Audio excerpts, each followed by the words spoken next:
Good afternoon and most welcome to Heidegger H 882. We are progressing towards the 900s. Oh my, that went quickly. And today I will talk about something I will be trying to do at the same time. And that is the double take on polarities, difference, attention, and our body. I will argue in this lecture they are in some ways the very same. So when I take in the world behind me, above me, in front of me, I sort of let my awareness slip. I notice at the same time my thinking changes immediately. My presence changes immediately. And some sort of idea is lingering behind the Western concepts of exclusion. So it is either me looking into the camera, focusing on my lecture, and then giving up what is surrounding me. I have a choice. There are two options, either the more internal, my lecture here, focusing on what I should say next, focusing on looking into the camera, being present. All those things sort of go hand in hand. And when I do that, I shut out the surrounding world. And we learned by this, when I shut out the surrounding world, I will also lose the inner focus on my thinking, the direction of the thoughts, the train of thoughts. Could you heighten it a little bit? Yes, go a little bit. This is nice to have as a background. Yeah, sure. Calming effect. Higher. Yes. That's perfect. Cheers, sorry. I think there is an underlying unspoken gestalt that underlies all perception in the Western Hemisphere. And that makes us blind to be able to encompass both sides at the same time. We think that it is a priori excluded as a possibility. And I think this is the establishing of the foundation that once happened, and it still lingers on. And we get it from experience as such. And this affects both body, space, how I am spatially organized, because I noticed here when I slip more into the camera and the focus of the lecture, I sort of lose my surroundings. I have here a rhododendron, as it's called in Swedish, but at the very instance I try to focus one-handed in what I'm saying, the rhododendron disappears. And I would say that disappearance is quite literal. It is no longer of my presencing. These are the pre-established borders, the limits of our reality, and they have never been questioned. That is what makes them so forceful. And they actually go into attention itself. Maybe the most important thing and such a rarity in modern day society.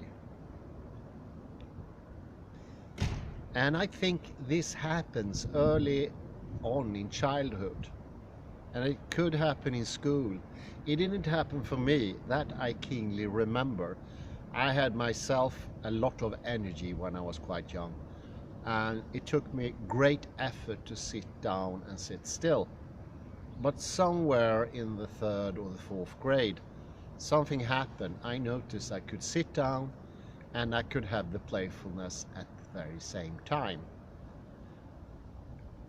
Somehow I realized my fellows didn't see it as a possibility. They had to choose, either sit down and focus on what the teacher taught and writing the books, or either be playful, be present, be happy, having energy.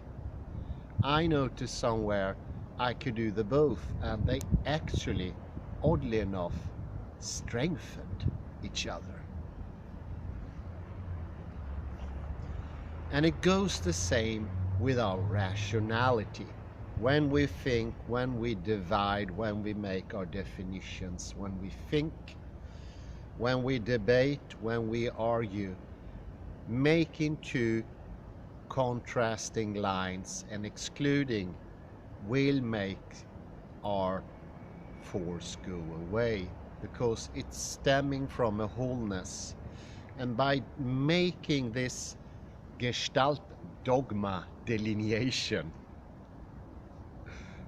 the GDL, if you put the GDL, the Gestalt delineation dogma, if you put it on too forcefully, you will lack your argument. And oddly enough, when I studied rhetorics, this was pinpointed as a very common beginner's mistake. You make your arguments too sharp and too forceful, and thereby you take away the energy of the argument. You, so to speak, undermine yourself. What you need to do is being more flexible, lenient, if you want to remain the force in what you're saying. I think an excellent example of that power was Winston Churchill.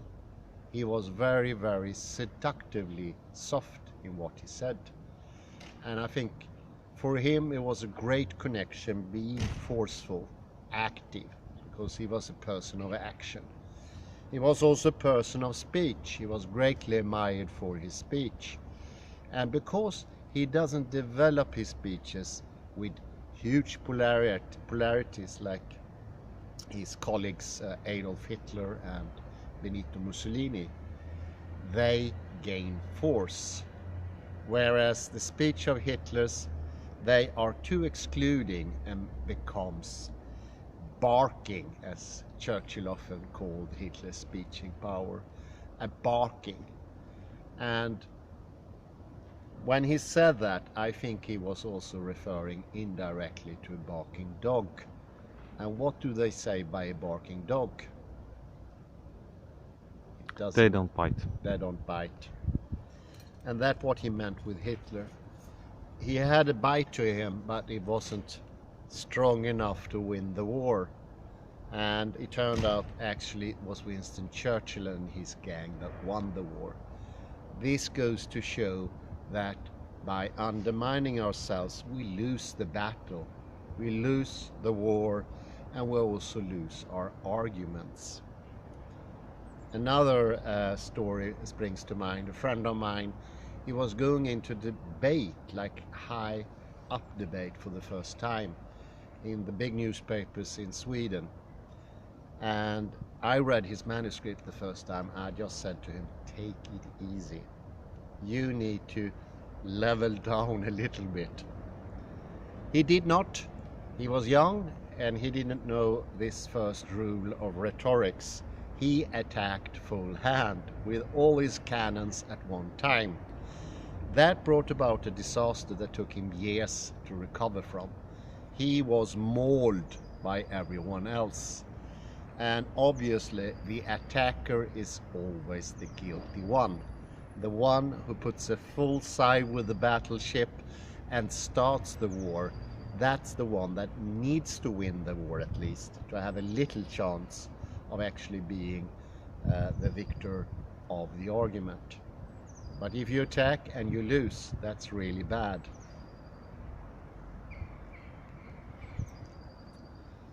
This shows that the Western leeway when a boat is yeah, when it's shooting its cannon, it goes to the side because all the cannons weight down the ship. So, and this is called a broadside. We do the same thing. We lean over, and that is literal. That is completely literal. We lean towards the camera. If I were to make an attack on Jordan Peterson here, so I will attack him. And that is reacting emotionally, not rationally. That is being someone who's doing something from adrenaline or from his guts and not from his thinking process. And that's quite a big difference. You need to accept that you also have some sort of thinking power, that you can use your intellect. And that actually, without a doubt, is your strongest weapon, not the emotions, not the broadside. And as I mentioned before, deconstruction could be the return of intellectualism. And I think Derrida possibly would have agreed with that. He wanted to bring thinking into the debate and analyzing and into the text once more, where it has its proper place. For me, this exclusiveness, it's sort of a stuckedness. I'm going to take a bit of coffee here if you follow me.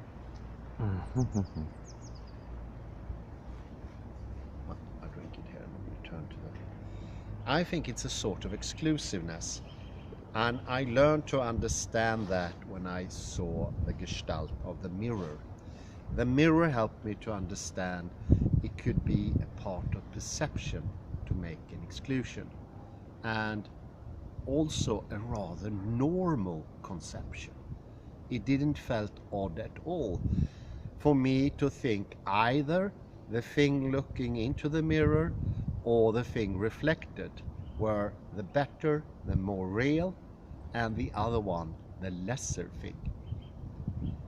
And that made me understand body, attention, intellectually and emotionally at the same time.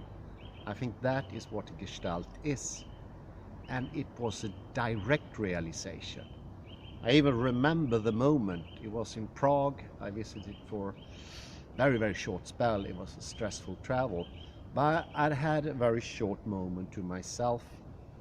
The sun came up, synchronicity, just like now, and I sat down and I read the first chapter about the different modes of reflection, and it suddenly struck me. This is something you can really experience. And I realized also this is my most usual experience of these things. It's a little bit that even experience can sort of be questioned, even if it never happened before in the philosophy of thinking, it can actually be done. And that realization came not as swift. That, I think, comes little by trying it out. Every time you do it, every time you take in your surroundings, you do some work and you get better at it. It comes to me easier than it did, let's say, 3 or 4 months ago, when it still was more or less wishes only, wishes that didn't get fulfilled. But as time passes, it's now easier to send my attention or awareness back and up. And I also feel there is a calming down of my demeanor and my thinking process, and things seem to go more in a flow. It's softer in a way.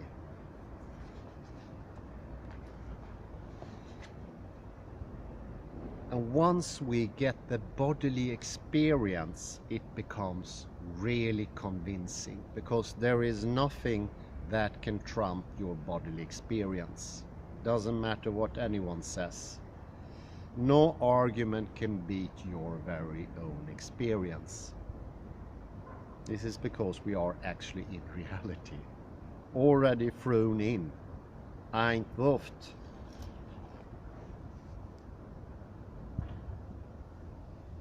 And as I mentioned the other day, this actually gives me an opportunity to point my finger against phenomenology and their epoche, and they want to go down to the pure experience. And I would say this experience is anything but pure. It can be questioned. Yes, everybody took it for granted for 2,500 years, and everybody in the Western Hemisphere do it as well. But it has consequences, and we can get a lot of fantastic things by opening up some of the presuppositions that these gestalts bring forward. And another good thing, it's always a game. This is a no-loss game, no-loss thing. You gain in both ends by accepting contradictions like attention into the camera, the narrow one and the bigger one. Both of them get better, both at the same time. And that is odd. That goes against all, so to speak, experiential logic in the West, and no Westerners do it this way. But it's still possible. Yes, I admit, it sounds a little bit like lifting oneself in one's own hair. Isn't it the case, most people would say, that I lose my inner concentration if I take out the surroundings? I think that's a good argument, actually. I would say the reason why it's so, it's our division between inner and outer. It's an unspoken random division. And this randomness make it not work. We cannot have a dividing line. At least not, and I need to be specific here, sometimes you do a dividing line, but as long as you do it intentionally, with your whole system, it serves a purpose. But one that is random and something we inherited, and it was even random for the ancient Greek, that is bound to take away material. That's bound to cause damage and not giving us anything in return. It's zero coming from this presupposition. Yes, there are emotions going on. I think I'm losing something, but the more you realize in a logical manner, this is how Rodolphe Gachet went about the things, the more you understand in a logical manner, you can't lose anything. Not a shred you can lose of concentration this way. Not a shred of intelligence, observance, being able to analyze, determine, define, categorize. All those things get better. No exception. And this is the good thing with deconstruction. It could be the only thing that only had good sides to it. And I would think even the best of operations removing something is bound to cause some damage to the patient. But not in this case. There is no damage at all.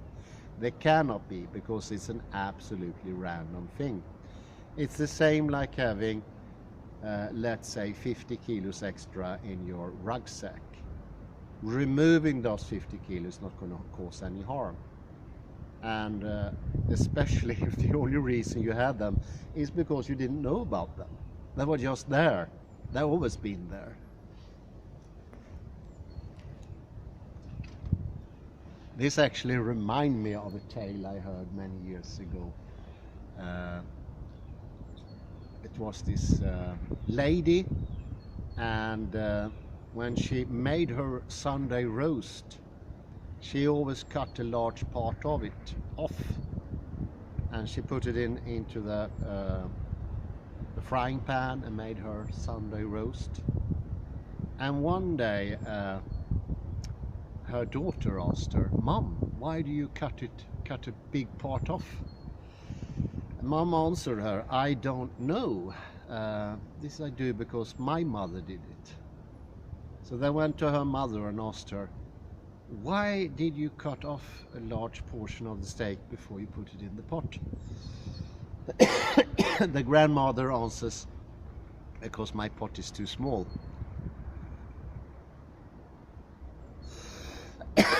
This is exactly the same thing. It's even more random. Here is not even an original pot that was too small. Here it was a complete happenstance. Some people call it a trauma. I'm not even sure it was a trauma. It could be just sheer accident. And of course, the daughter had a bigger pot, so she didn't have to cut anything off, and she maybe had done it for 30, 40 years, nobody knows. But this doesn't mean it cannot be changed. Once you experience this wholeness of awareness, and you also experience that your awareness gets sharper, and somehow you begin to be able to form your thoughts yourself. And this is this lessening of the a priori assumption. If we have the world coming from the outside, the world, the things in the world, the actions of the world, the relations of the world, they will cause thoughts. And that will, in a way, be automatic. Whereas in this example, you can create your own thoughts so that they fit your purpose before you sort of presence it. And then you get it in the right time order. First you should think, then you sort of experience, not the other way around.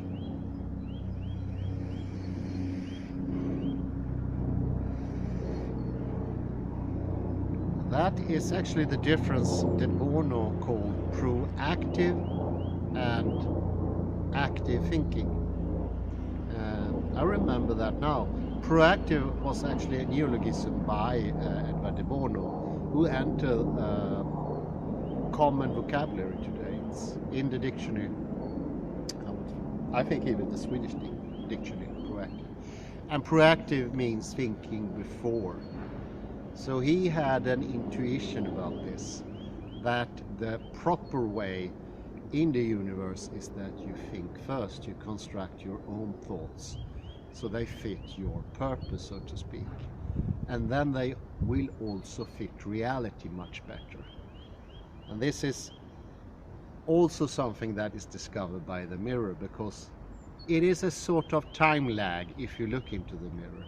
The reflection doesn't come immediately. Yes, that is not perceptible for consciousness, but trust me, your body knows that. That time lag is perceptible by the body. And since you know it, you're going to act from that situation. And if you say that the reflecting thing, the actually you that we often say, is the more real, you put in a time lag in all of reality. And you start saying, first I have to see reality and then I can think. You made yourself a slave of your own suppositions, presuppositions.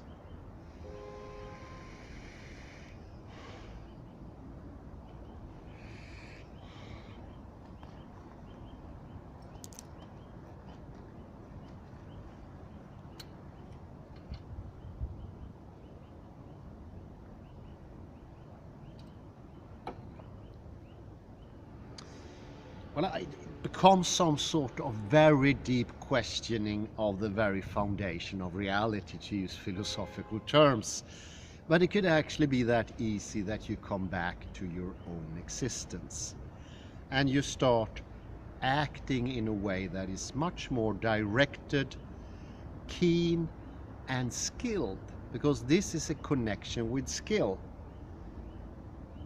If we all the time let thinking come to us, we don't get better at thinking. That is one thing. And that is even mentioned as late as in the 16th century, that you develop your thinking power. This is a no thing today. That is not even understood. All thinking of today is assumed to be completely passive. You look at the text and you get a thought. You look around and you get a thought. You have going to a lecture like this and you have some thinking. It's not an active part you're playing anymore. And this is actually how we read these days. We read with a passive intention to get the material from the book into your head. And I think the word communication has sort of gotten a flavor of this as well. When I talk to you, well, especially when I talk to somebody who answers back, we talk about communication, and it's like Hey. I am giving a gift and I'm also receiving something. So when you stop doing that division that is unnecessary, you will gain force in your awareness. And I'm doing it presently. We were interrupted here in the lecture, and normally I would have lost my thread completely, and that did not happen this time. And this is this idea of division also in time. We talked earlier, you can hide there. We talked earlier about this division between the present and the past, and that, I think, is one of those very, very persistent divisions. We think the present moment is the only real one, and we think the past is something that has disappeared, is no longer with us. And that actually creates a crack in the continuation of thinking. It makes thinking be constantly disrupted by these divisions. And this is also what is stress as well. Light stress, I would call that. The light stress of every moment disappearing somewhere in the background, never to exist again. And the idea that that thought I had a moment ago, it ceased to exist somewhere. It entered the dominion of absence. It has not. This very division is uniquely Western, and it's also caused by random division, by a fixation with the present, which is very Western. And the present is also the moment, interestingly enough, when the ontic gesture begins. What do I mean by that? Well, for objects to have permanence, that permanence can only be in something that is the present moment. It is like you're flashing a camera, you put the trigger on, and you get an instant picture of reality. And then you keep that one. You call this my now and my objects, and also me.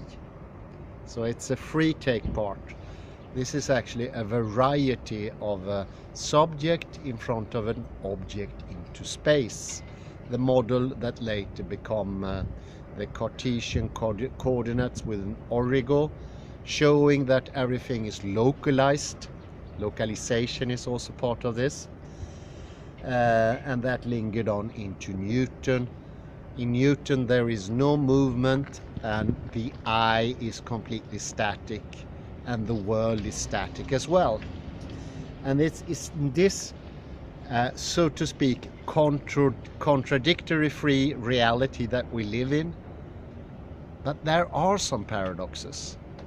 One question one could ask with Newton, and this was a question asked by Julian Barber: where is the observer situated? Something that Newton never could ask, because he tried to eradicate somehow the observer out of the picture. It's not there. There's no observer. It's just a proxy, this standpoint. And this is a very logical analysis. It's hard to understand, but this is one way of showing why we exclude the surroundings. Because I think myself as an origo. unconsciously. And if I'm an origo, the only thing I can do is only focus that way. And it wouldn't make any sense to situate myself, because I am not a subject, so to speak. I'm not a perceiving subject that does the observing. I am not active. So it's a way of not being active, just looking into the camera, even if it's some strain to do it. It causes me harm almost to be over-focused. It tenses my shoulders, it makes my end of my back become a bit tensed, and my knees as well. Whereas I take in the surroundings, I get balanced, and there is also a change in my voice. It becomes a little less agitated and calmer. And the same thing happens with our thinking. It slows down. But in the slowing down process, it becomes more accurate and more decisive. And even this dreadful moment where it seems that somebody's out to get us with driving cars and bottles falling down and I don't know what, even in this moment we can find calm. And this is the power of expanding your awareness. Once you take everything in, just the opposite that you are fearing is going to happen. The idea that if I take in all of reality, I'm going to be disrupted, I'm going to be disturbed. That is not true. And it's odd enough, this is an old memory of me. Many years ago, 2006, my God, how many years are there? 14 years, 16 years ago. 16 years ago, I was in India. And I remember when I was recovering from rather strong stomach disease, in the street there was a yogi doing his exercise and also meditation. And it was smack in the street. There were dogs barking, there were street vendors selling their vegetables, shouting their prices. There were radios going on. There was even some traffic, mopeds, rambling and cycles. And as usual in India, there were horns blowing and everything, people talking, chatting. They showed some respect to the yogi, they all veneered, so they didn't walk closer to him than 1.5 meters, 2 meters. But he wasn't quiet at all. He wasn't still. But he still had perfect focus. But this focus did not mean that he wasn't aware of what was happening around him. I remember one day, one of the stands just fell, and he went up and helped. So he was there somehow, but at the very same time, he had this distinctive focus on something little. His thinking process maybe, or something else he was meditating over. And I think this is something we possibly lost here in the West. And this open awareness is biologically a necessity for animals. They need to have all the exterior taken in all the time. Otherwise, a predator will be there in a second. A pigeon who doesn't have dual perception, this contradictory, will be feed for a hawk. No doubt. There are hawks buzzing around here. And even if I see doves all the day, I know if that dove is not careful, the hawk will take it. You seldom see that here. Could be a reason you seldom see any hawks here, but there was a hawk here earlier on. They will do their trick maybe with somebody's feeding the doves, and they get less careful because of feeding frenzy. And all of a sudden a hawk is bursting down like a Stuka plane, and there is one pigeon less. If we were pigeons, there wouldn't be any pigeons in Gothenburg. Trust me. In this scale, we actually slept further down than the animals, and that's a shame. And by doing that, we become even more instinctual than the animals, because the things that we play out instead of receiving the world and interacting with it, it's a little bit like that snapshot where an unknown origo, not situated anywhere, like a photo from a family album where you don't remember where it was taken, and therefore you can't know its origin, and then it would be also very hard to understand what's it about. I think this way of seeing it can be, this is the fifth take. The fifth take could be that we have permanently a photo in our head, and we want the world to adjust to that photo, no matter where I'm standing, sitting, or situated. And I would say that's a living I.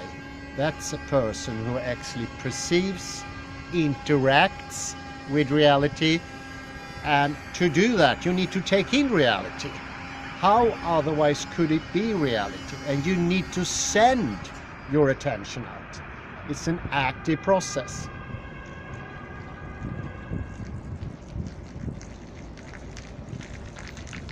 And once you're starting to understand that, then comes the easy part. And that's developing more and more according to this method. So the realization, you could say that's the really tough part.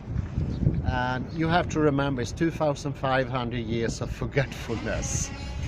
And not even Martin Heidegger could go the whole way, even though he paid the wave. He made a courageous, fantastic work. There's no doubt about that. But he couldn't go the whole way. Let's ourselves terminate his magnificent goal. Let's go into the awareness, both intellectually, ontologically, psychologically, and spatially. That is my appel.